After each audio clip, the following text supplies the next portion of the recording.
大家好，我是小宁。秋天呀，我家南瓜总是吃不够，各种各样的吃法。今天呀，咱们继续用南瓜来分享一个好吃的。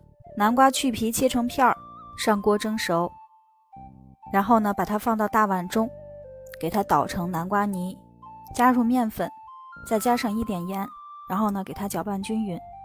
南瓜呢是保水量很大的食材，所以基本上是不用加水的。咱们给它揉成这样软硬适中的面团，盖上洗面半个小时。准备呢猪的前膀肉，先给它切成片儿，再切成丁儿，然后剁成这样的肉泥，放到碗中，加入盐、香料粉、白胡椒粉、生抽、老抽、蚝油，给它搅拌均匀。接下来呢，准备葱姜，给它打成小碎丁，直接往里边加上水，变成这样的葱姜汁。肉馅中分次加入葱姜水，顺一个方向搅拌均匀，吸收后再加入葱姜水，直到呢馅料变成像这样黏黏的状态。接下来准备藕去皮，切成小碎丁，放到肉馅中，给它拌匀。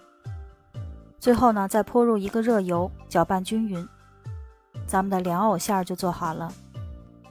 拿出醒好的面，再给它揉一揉，滚成长条，下成大小相同的剂子。接下来呢，就是做饺子的步骤了。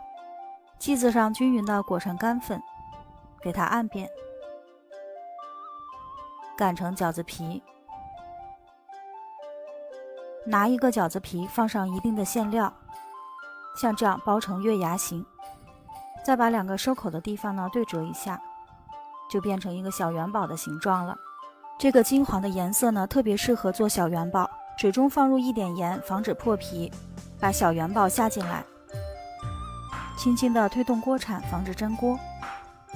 煮开以后再点上一次水，咱们的元宝水饺就做好了。一碗元宝水饺寓意满满，祝大家呢都能有一个好彩头。金黄的南瓜皮搭配上脆爽的凉藕馅，这饺子你给几分？喜欢的赶紧收藏，我是小宁，明天见啦。